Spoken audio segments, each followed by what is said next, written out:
Seeker. Written by Suzana Thompson. Performed by Heather Firth. Chapter 28. Silas doesn't want to be alone with me. It takes me a while to notice this, since he has a steady supply of public dates planned for us over the next 2 months. We go out to dinner, to the movies, bowling, play laser tag, and even go to a concert. I now know what kind of music he likes. Classical. It's an orchestra concert. And I feel underdressed in my jeans. At least I wore a pretty top with them. We should have dressed up, I say with a look around at the well-dressed people. Silas is also wearing jeans, and we seem to be the only ones that are. "These clothes are not suitable?" he asks. "Not for this kind of concert," I reply. "They'd be okay for a rock concert." "Should we go home and change into different clothes?" he questions. "No," I answer. "We'll miss the show if we do." I wouldn't mind missing part of the show, but it will be too much of a hassle to leave and come back. I'll sit through this boring concert for his sake. "Dylan said that I should take you to a concert," he tells me. "Have you ever been to one before?" I'm thinking Dylan meant a different kind of concert, but I don't say that. "Yeah, once in elementary school. They brought us here on a field trip." "I wanted to take you to a Taylor Swift concert," he says to my surprise. "But she's not touring right now." "You like Taylor Swift?" I exclaim. "I love you." His face lights up with joy. "You love me?"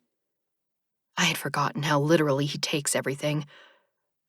It's just an expression that people use when they're excited about something. It means I'm happy you like Taylor Swift. I didn't even know you knew who she was. I continue in an effort to hurry the conversation past my unintentional declaration of love. "I saw her on television," he explains, "and I found her on the computer. I listened to her song many times." Another blonde, I surmise, knowing his preference for blondes. She's got a lot of good songs. But which one did you listen to lots of times? "You Belong With Me," he replies. "It made me think of you." "That was when I wouldn't go out with you, I guess," and he nods. "But it doesn't really fit us," I remark. "We're not best friends who like all the same stuff and do everything together like in the song." "What don't we do?" he inquires. "I will do whatever you want." "That's not what I meant," I protest. "You don't need to do things just because I want to do them. It should be because you enjoy them too." "I've enjoyed everything so far," he says. "Just wait until you watch Pride and Prejudice with me," I tease. "I'll see how much you enjoy it." "That's a novel," Silas notes. "I've seen it in many women's bedrooms." The woman sitting beside him clearly got the wrong impression of him from that statement, judging from the disapproving look on her face. I'm unable to hide my amusement, so I focus my gaze completely on Silas. "They made a movie about it, too." "I will watch it with you," he promises. Scott only got about 10 minutes into it before he insisted that I turn it off. Even though I had watched movies that he liked without complaining, I already know that Silas will sit through the whole thing with me, whether he likes the movie or not. That's why I'm going to sit through this concert with him, since it's something he chose to do rather than something I suggested. It's the complete opposite of my relationship with Scott, because I had just gone along with what he wanted to do on our dates. Toward the end, though, we had spent more time with our group of friends than alone. I had enjoyed our group outings more than our solo dates anyway, so it hadn't occurred to me to question him about our scarce alone time. Now that I know he was cheating on me, it's clear why he lost interest in being with me. The concert turns out to be better than I remember from elementary school. Maybe I'm just mature enough to appreciate classical music now. Some of it is familiar to me from hearing it in movies, and those livelier pieces hold my interest the most. It's not as fun as a rock concert, but it's not as boring as I had anticipated. Silas holds my hand as we walk out of the hall for intermission. Is this your favorite kind of music? I ask him. I like Taylor Swift songs more, he replies. I smile at him in delight as someone near us makes a sound of disgust. We are going to see her the next time she's here, I promise Silas. I'm going to get us the best tickets I can. I will pay for them, he begins. No, I insist, even though I know he can afford better seats than I can. I'm taking you to your first concert. This is not a concert? He inquires. This is culture, I tell him. It's a concert, I amend, but you ain't seen nothing yet. Such as people dancing, singing, screaming, and throwing articles of clothing onto the stage? He questions. Disappointment replaces my enthusiasm. You've already been to a concert. Not to see the performances, he says. My time at concerts was brief, and I didn't enjoy music as I do now. I'm somewhat mollified by the fact that going to the concert with me will be different than how he experienced concerts in the past. But it's also a reminder that he has morbid memories of just about every human experience. People died at the concerts he went to. Every celebration he saw was overshadowed by someone's impending death. No wonder he enjoys everything now, because even boredom is better than death. That thought makes me appreciate the fact that I have time to be bored. I'm more aware of everything as we return to our seats after using the restrooms, and I pay more attention to the impressive architecture of the hall and the soaring music that fills it. How easy it is not to appreciate nice surroundings and to take time spent pleasantly for granted. How easy it is to take time itself for granted. You never think that it will run out before the event you're at ends. I shiver involuntarily at the thought. Are you cold? Silas asks. No, I answer. Someone just walked over my grave. My own words spook me, and I wish I hadn't used that expression. He seems upset by it too. Don't talk about your grave, he admonishes me. I don't argue with him. The lady beside him is giving us another disapproving look for talking anyway, so I stay quiet for the rest of the concert.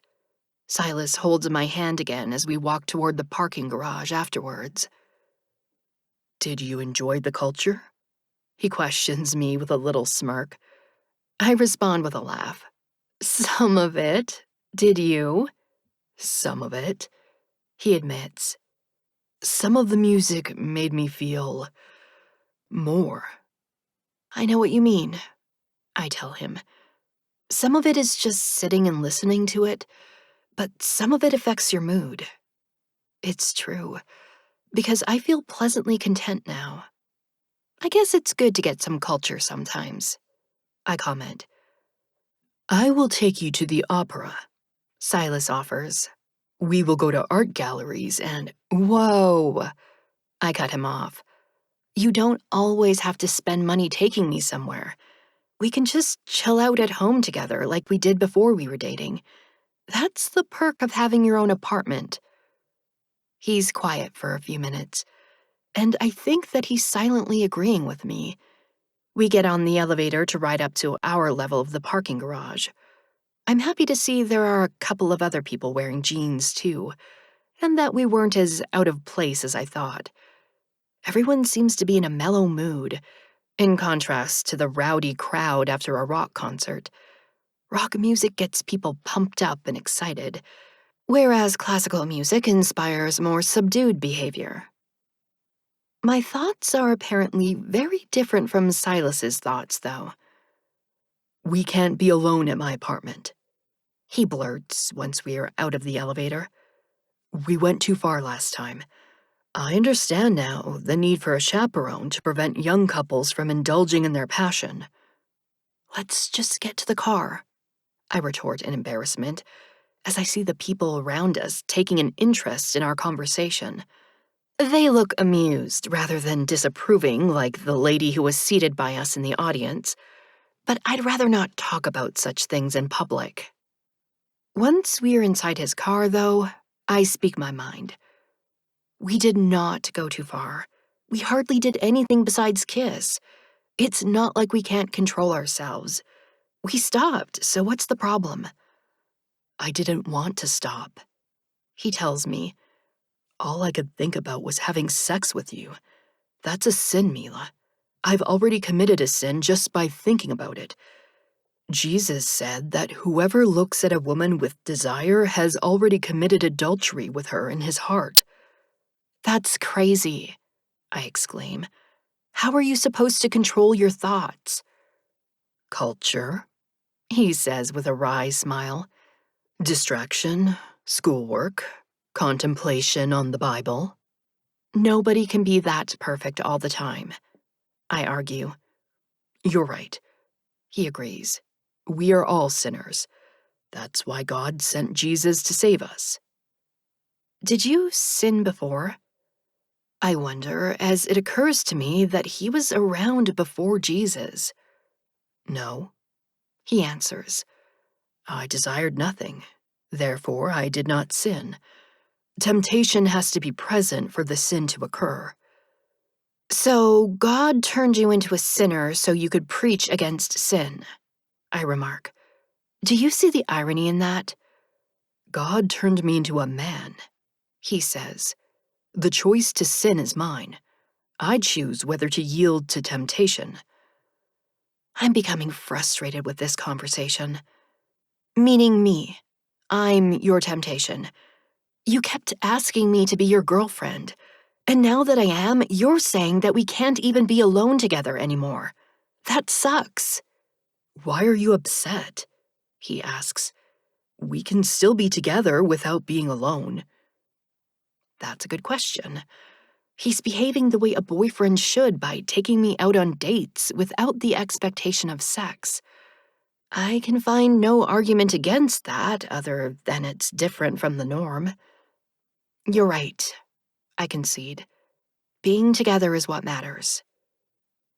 He smiles that sincere smile that always makes me feel so much warm affection for him. He's so open and uncomplicated, and being with him is so easy. That thought coincides with some of the lyrics from that Taylor Swift song, and I decide that it might fit us a little better than I had previously thought. I relax and settle back into contentment again.